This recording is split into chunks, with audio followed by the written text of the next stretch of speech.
ومن حیث خرجت، پھر تیسری بار جہاں سے تم نکلو، فولی وجہک شطر المسجد الحرام، اور یہ حکم کس لیے ہے کہ گھر کے باہر جہاں بھی تم جاؤ.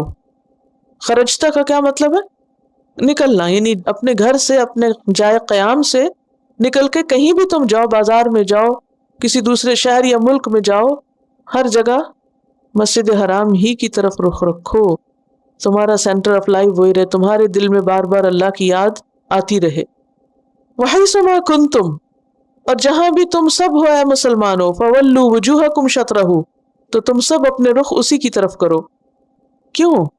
لئلا یکون للناس علیکم حجہ، لئلا، تاکہ نہ، یکون ہو، للناس، لوگوں کے پاس، علیکم تمہارے خلاف، اگینسٹ یو، حجتن کوئی آرگیومنٹ، لوگ تمہارے خلاف حجت نہ کریں کہ یہ کیسے مسلمان ہے، کہیں تو قبلے کی طرف رخ کر کے نماز پڑھتے اور کہیں اس کو چھوڑ دیتے، کبھی ادھر ہوتے ہیں کبھی ادھر ہوتے ہیں. تو جو شخص مرکز عبادت کے ساتھ وفادار نہیں، تو وہ جیسے ایک محاورہ ہے نا، دھوبی کا کتا نہ گھر کا نہ گھاٹ کا، پھر وہ کہیں کا بھی نہیں. تو قبلے کی پابندی جو ہے یہ استقامت بھی سکھاتی اور انسان کے رخ کو متعین کرتی. تو یہ ہے کہ لوگ تمہارے خلاف بات نہ کر سکیں کہ یہ کیسے لوگ ہیں، کبھی کچھ کرتے ہیں کبھی کچھ کرتے ہیں. الا الذین ظلموا منہم، مگر وہ لوگ جنہوں نے ظلم کیا ان میں سے، وہ تو بحثیں کرتے رہیں گے، وہ تو کوئی نہ کوئی اعتراض کرتے رہیں گے، وہاں سے تو کچھ نہ کچھ منفی پروپیگنڈا تمہارے خلاف ہوتا ہی رہے گا، وہ تو تمہیں کسی حال میں معاف نہیں کریں گے. فلا تخشوہم، ان سے مت ڈرو، یعنی ان سے ڈر کے تم اپنا رخ ان کے قبلے کی طرف نہیں کرو. وخشونی، اور مجھ سے ڈرو، یعنی اللہ سے ڈرو. وَلِأُتِمَّ نِعْمَتِي عَلَيْكُمْ، اور تاکہ میں اپنی نعمت تم پر تمام کر دوں. کون سی نعمت؟ نعمت اسلام، امامت اور پیشوائی کی نعمت، ہدایت کی نعمت. وَلَعَلَّكُمْ تَهْتَدُونَ، اور تاکہ تم ہدایت پا جاؤ حق کی طرف.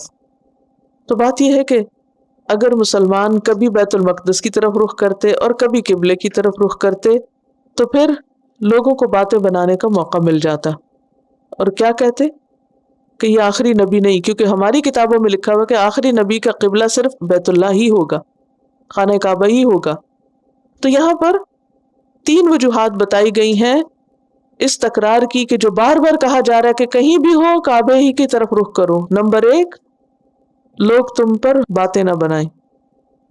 نمبر 2، تاکہ میں تم پر اپنی نعمت تمام کر دوں. نمبر 3، تاکہ تم ہدایت پاؤ. تو یہ فوائد ہیں ایک مرکز کے، کیونکہ نماز کی یاد جو ہی آئے گی تو قبلہ فوراً سامنے آئے گا. یعنی بات تو قبلے کی ہو رہی ہے، لیکن اصل چیز کیا ہے؟ قبلہ خود کیا ہے؟ ایک کمرہ ہے نا، اس کی اہمیت کیوں ہے؟ کیونکہ اللہ نے اس کو مقرر کیا، اور دوسرا یہ کہ عبادت کے لیے اس کی طرف ہمیں رخ کرنا ہے. وَمِنْ حَيْثُ خَرَجْتَ فَوَلِّ وَجْهَكَ شَطْرَ الْمَسْجِدِ الْحَرَامِ وَحَيْثُ مَا كُنْتُمْ فَوَلُّوا وُجُوهَكُمْ شَطْرَهُ لِئَلَّا يَكُونَ لِلنَّاسِ عَلَيْكُمْ حُجَّةٌ إِلَّا الَّذِينَ ظَلَمُوا مِنْهُمْ فلا تخشوهم واخشوني ولأتم نعمتي عليكم ولعلكم تهتدون.